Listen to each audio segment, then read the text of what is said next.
Hindi yan sa'yo, hindi yan sa'yo. Sandali lang, Neng, ha? Sandali. Sige, te. Ayaw, te, mabakal ko sardinas.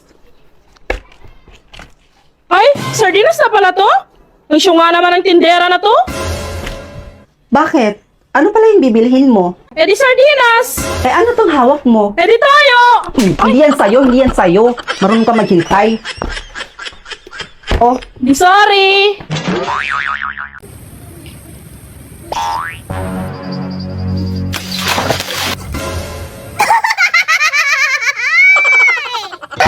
Yun.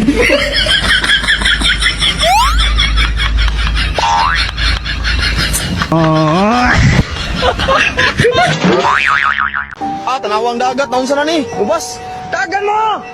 Awa na mo! pinaghahanda na ang lahat para po sa paparating na tsunami. Nagkaroon nga ng 7.6 magnitude earthquake dito sa Mindanao, October 10, 9:44 AM. Grabe, nakakanginig, nakakatakot dahil 7.6 magnitude earthquake ang nangyari sa halos buong Mindanao at nagka-tsunami alert pa ito. Trending na rin ito ngayon sa kahit saang social media platform. Dahil sa pagkakaalam ko, ito pa lang yung lindol na umabot ng 7.6 magnitude na nangyari dito sa Pilipinas. At ang kinakatakutan pa ng karamihan ay itong nangyari nga sa karagatan na magre-resulta ng tsunami. At base sa nalaman ko, baka magkaroon pa raw ng tsunami. Diyos ko Lord, wag naman po sana. At itong lindol lang na nangyari sa atin kanina lang ay mas malakas pa nga ito kaysa sa inaantay nating mangyari at kinakatakutan nating mangyaring the big one. At ayon sa PBOX, pinaghahanda na ang lahat para po sa paparating na tsunami. Diyos ko Lord, huwag naman po sanang mangyari yon. Hindi na sana nating maranasan pa yon dahil alam natin na marami ang maapektuhan, mapipinsala, lalong-lalo na yung mga nagtatrabaho at yung mga estudyante. Sunod-sunod na yung mga nangyayaring natural disaster dito sa buong Pilipinas. Kaya dapat palagi po tayong magdasal at palagi din po tayong mag-iingat. Babe, kung nag-break tayo bukas, malulungkot ka ba? Huh? Bakit naman ako malulungkot pagkatapos ng breakup? Ano? Ay, babe, teka. I mean, sinabi sa akin yan ng kaibigan ko. Aba, sino naman sa mga kaibigan mo ang maglalakas loob na sabihan ka ng ganito? Yung kaibigan ko na palagi kong nakakausap dito sa OFO. Ano ang OFO? Ay, oo nga pala. Eto, babe, oh, tingnan mo. Dito sa OFO, babe, makakakilala ka na ng mga bagong kaibigan and chatting for free with real identity verification. It allows you to connect with friends in many places. Chat with new friends for free. O ano, babe? May sasabihin ka pa ba? Wala na. O, akin na yung cellphone ko. Kakausapin ko pa yung mga kaibigan ko dito sa OFO. Dito ka muna, ha? Bye-bye. Babe! Sana madali lang. Os? Tatlo lang pala. Kayang-kaya. Si Bunso? Easy. Ang cute naman ng anime na to. Ano ba yung pinapanood mo, Bunso? Ay, ate, nandyan ka pala. Nanonood ako ng anime dito sa Loklok, ate. Wow! Kaya ikaw, ate, gumamit ka na nito at manood ka ng mga movies dito. I-try mo din panoorin dito yung Will You Marry Me. Grabe, ang ganda ng plot twist nun. Dahil dyan, binilhan kita ng chocolates. Di ba paborito mo to? Wow! Ice cream! It's my favorite! Thank you, ate! Sino naman kaya yung next? Ay, si Mama? Naku! Agdali! Ma, may lakad po ba kayo? Bihis na bihis kasi kayo eh. Ay, oo anak, may lakad kasi ako eh. Tsaka, may kaibigan lang naman akong sasamahang pumasyal sa labas. Ah, ganun po ba? Kaya naman po pala. Pero alam nyo ma, habang tumatagal, paganda kayo ng paganda at paseksi kayo ng paseksi. Habang tumatagal, parang pabata kayo ng pabata. Asus! Ito talagang anak ko. Ang galing talaga mang bola.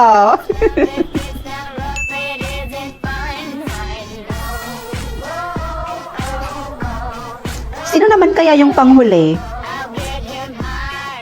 Si Papa? Madali lang pasayahin nun.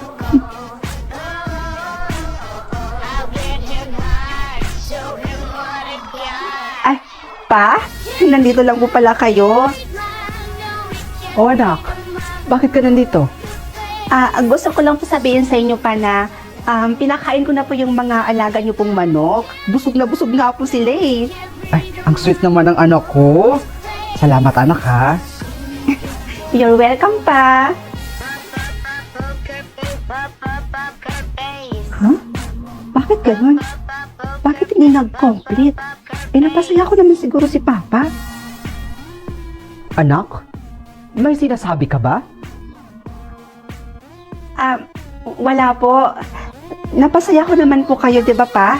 Aba, oo naman anak. Siyempre, sobra-sobra pa nga eh. Teka, bakit pala anak? Wala po. Sige pa, balik na po ako sa loob. Bakit kaya ganun? Ba't hindi na-complete yung task? Napasaya ko naman si Papa.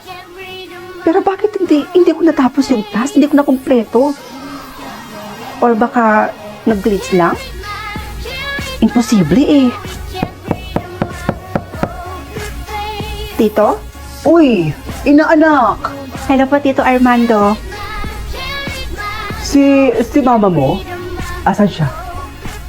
Nasa loob po si Mama, Tito. Ewan ko ba, pero parang may lakad po si Mama. May sasamahan daw siyang kaibigan na mamamasyal. Ganun ba? Okay, sige. Kayo ata, Tito, parang may lakad din ata kayo eh. Pormadong-pormado kayo. Ang gwapo-gwapo niyo dyan sa suot niyo, oh. Ito talagang anak ko? Ay, inaanak ko? Ay naku, ikaw talaga ba? Bulera ka talaga. Kaya nga mahal na mahal ka ni Tito eh. At dahil napasaya mo ko ngayon, pag-uwi ko mamaya, bibilhan kita ng pasalubong. Naku. Thank you, Tito.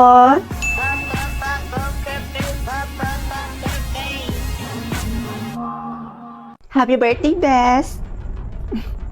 Thank you, Bes. Oh, ready ka na ba sa magiging task mo? Oo naman. Uy, alam mo, Bes, Gina, ang dali lang ng task niya. Kaya ayun, natapos niya kaagad. At ang yaman-yaman na niya ngayon. Hala talaga? Hala, sana all naman. Sana sa akin, madali lang din, no? Anak, pakikuha nga ako ng box doon sa may basement. Sige po, pa. Anak, dito ka na lang. Ako na lang ang kukuha ng box doon sa basement.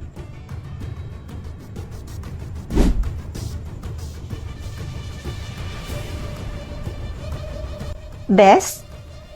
G ka ba? Tara, sleep over ka ulit sa bahay namin. Nako, Bes. Pass mo na siguro. Doon kasi sa may bandang basement nyo, ang paho. Nangangamoy masyado. Hindi ko gusto yung amoy. Ano? Bakit kayo mo lang yan sinabi sa akin? Ang creepy-creepy naman kasi ng mama mo, Bes. Hindi ko siya kayang kausapin. Tsaka, ba't siya ganun? Nakakatakot siya tumingin. Nako, pagpasensyahan mo na si mama. Ganun talaga yun.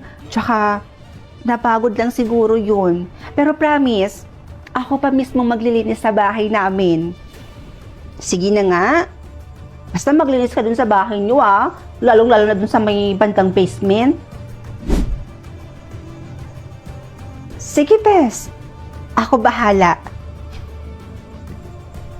Ma? Ano po ba yung laman ng basement, Ma? Sabi po kasi ng kaibigan kong si Princess, medyo nangangamoy daw po dun sa may bandang basement. Ano? Sinabi niya yun, anak? Ay, teka lang po, Ma, ha? Papapasukin ko muna si Princess kasi mag-i-sleep over po siya ulit dito sa bahay natin. Sandali lang po. Oh, Bes, dito ka muna, ha? Ipaghanda ko muna yung makakain natin. Bes, sige na anak. Kumuha ka na doon. Ako nang bahala sa kaibigan mo. Sige po. Dito ka lang, ha?